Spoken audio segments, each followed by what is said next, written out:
একজন হাজব্যান্ড শুধু একটি সংসারের জন্য হাজব্যান্ড না, সে একজন যোদ্ধা বলা যায়। কারণ দেখেন, যে পরিস্থিতিতে একজন পুরুষ মানুষ প্রতিদিন বাইরে বের হয় এবং নিজের জীবনের সবটুকু দিয়ে আর্নিং করে, এবং সেটা সবটাই করে তার শুধুমাত্র নিজের প্রিয়জন, পরিবার পরিজনদের জন্য।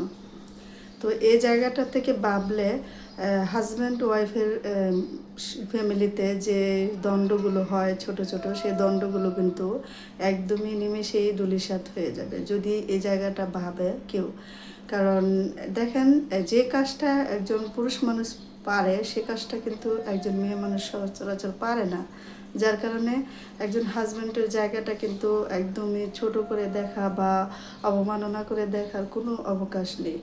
কারণ দেখেন যে এই গরম বলেন, শীত বলেন, জ্বর বলেন, বৃষ্টি বলেন, যে পরিস্থিতি হোক, একজন পুরুষ মানুষ কিন্তু ঘরের বাহিরে হতেই হয়। আর সবচেয়ে বড় যে ব্যাপারটা, সেটা হচ্ছে যে দেখেন যে পুরুষ মানুষ কিন্তু শুধু ঘরের বাইরে বের হয় না। পুরুষ মানুষ কিন্তু আপনার জীবনের একদম নিজের জীবনটা একদম হাতের মুঠোয় থাকে সবসময়। কারণ বেশিরভাগ সময় কিন্তু তারা আর্নিংয়ের জন্য বলেন বা নিজের পেশার জন্য বলেন, যে কোনো কাজের জন্য বলেন, বাইরে যায়। এবং বাইরে যাওয়ার ফলে কিন্তু অনেকেই অনেকভাবে অনেক দুর্ঘটনার মুখোমুখি হয় এবং সেখানে অনেকে মৃত্যুবরণ করে। তো মেয়ে মানুষ কিন্তু, যারা ওয়াইফ বা একজন পরিবারের একজন মেয়ে মানুষ যদি থাকে, সে কিন্তু এই পরিস্থিতিটার থেকে একটু ভিন্ন পরিস্থিতিতে বসবাস করে। হ্যাঁ, মেয়ে মানুষরা কষ্ট করে, কষ্ট করলেও দেখেন যে একটু কষ্ট লাগলো, রুমের ভিতরে বা বাসার ভিতরে ফ্যান আছে, বিছানা আছে, চাইলেই কিন্তু শুয়ে পড়া যায়, একটু রেস্ট দেওয়া যায়, বা এখন শরীর ভাল লাগছে না, কাজ করা থেকে একটু বিরত নেওয়া যায়। যদি কেউ চাকরি না করে, চাকরি করলে তো অবশ্যই একটা মেয়ে মানুষের জীবন একটা ছেলে মানুষের মতোই কষ্টের মুখোমুখি হতে হয়, বরং আরও ডাবল। কারণ তার কিন্তু দিন শেষে এসে ফ্যামিলি তো সব কিছু হ্যান্ডেল করতে হয় এবং তার বাইরেও অফিস করতে হয় বা তার নিজের ডিউটি করতে হয়।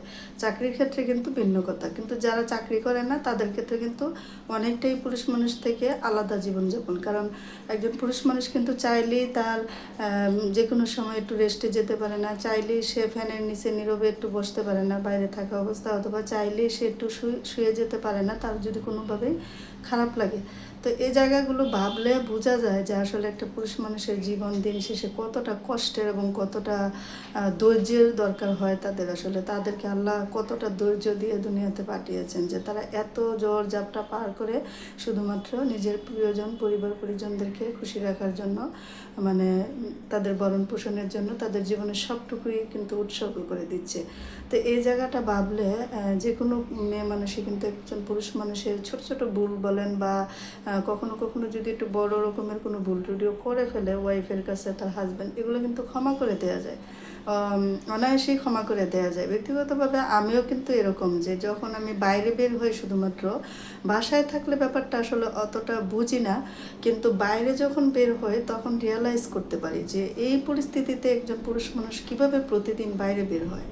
এবং সেটা যদি শহর অঞ্চলে হয়, দেখবেন যে কী রকম বাজে পরিস্থিতি, যে এদিকে সেদিকে শব্দ দূষণ, বিভিন্ন ঝামেলা, বিভিন্ন রকমের সমস্যা, তারপরে যেখানে কাজ করে সেখানে কত রকমের সমস্যা পার করে একটা পুরুষ মানুষ দিন শেষে ফিরে, সেটা সব পুরুষ মানুষরা আসলে বলে না। এবং এটা আসলে যারা বুঝার তারা এমনিতেই বুঝে, তাদেরকে দেখে বা পুরুষ মানুষের জীবনটা রিয়েলাইজ করলে কিন্তু এই ব্যাপারগুলো একদমই স্পষ্ট হয়ে যায় চোখের সামনে।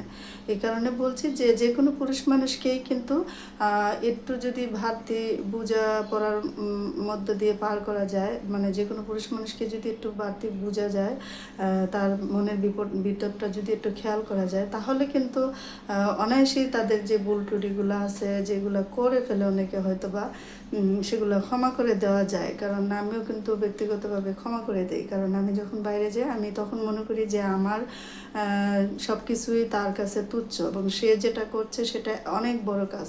সেই কাজটা আমাকে দিয়ে বা কোনো মেয়ে মানুষকে দিয়ে হবে না। একজন হাজব্যান্ড হিসেবে যে কাজগুলো একজন হাজব্যান্ড করতে পারে ফ্যামিলির জন্য, সেটা কোনো মেয়ে মানুষ আসলে সহজে করতে পারবে এরকমটা না। তো এই জায়গাগুলো ভাবলে পুরুষ মানুষদেরকে ক্ষমা করে দেয়া যায়, সহজেই ক্ষমা করে দেয়া যায়। কারণ তারা যে ঝড় ঝাপটা এবং যা কিছু পার করে, তারপরেও তারা কিন্তু দেখবেন যে তাদের একটা চাপা স্বভাব থাকে, তারা কাউকে আসলে সবটুকু খুলে বলে না, এটা তাদের একটা আল্লাহর প্রদত্ত একটা নিয়ামতই বলা যায়। তারা সবসময় খুলে বলার প্রয়োজনও মনে করে না, তারা সবসময় আসলে নীরবেই সব কিছু মেনে নিতে অভ্যস্ত হয়ে যায়। এটা আল্লাহরই দেওয়া একটা রহমত বলা যায় পুরুষ মানুষদের উপরে। না হয় তারা কীভাবে এত ধৈর্য নিয়ে চলে। দেখেন যে আমরা বাসায় থেকেও যদি কোনো কারণে একটু ভুল ত্রুটি পাই, আমরা কিন্তু সেক্ষেত্রে কিন্তু তাদেরকে মানে অনেক সময় ছাড় দিতে চাই না, বা অনেক সময় কিন্তু আমরা কিন্তু বেশি রেগে যাই। কিন্তু বাইরে গেলে এই পরিস্থিতিটা একদমই ম্লান হয়ে যায়, আমাদের পরিস্থিতিটা, যে আসলে আমরা কতটা ভালো আছি, বা একজন পুরুষ মানুষের কাছে একজন মেয়ে মানুষ আসলে কতটা ভালো আছে, কতটা নীরবে তারা আসলে দিনাতিপাত করতে পারতেছে শুধুমাত্র একজন পুরুষ মানুষের অবদানের কারণে। তো এই জায়গাগুলো সব আসলে এক ভিডিওতে বলা যাবে না, তো সময় পেলে অবশ্যই আরও বলবো। এবং এটাই বলতে চাই যে যে কোনো সংসারই একজন পুরুষ মানুষকে একটু বেশি করে বোঝার চেষ্টা করুন, এবং তার ছোটো ছোটো ভুলগুলো ক্ষমা করে দেন। মাঝে মধ্যে তাকে একটু বুঝিয়ে সুঝিয়ে সব কিছুর মধ্যেই নিয়ন্ত্রণে রাখার চেষ্টা করুন। আল্লাহ হাফেজ।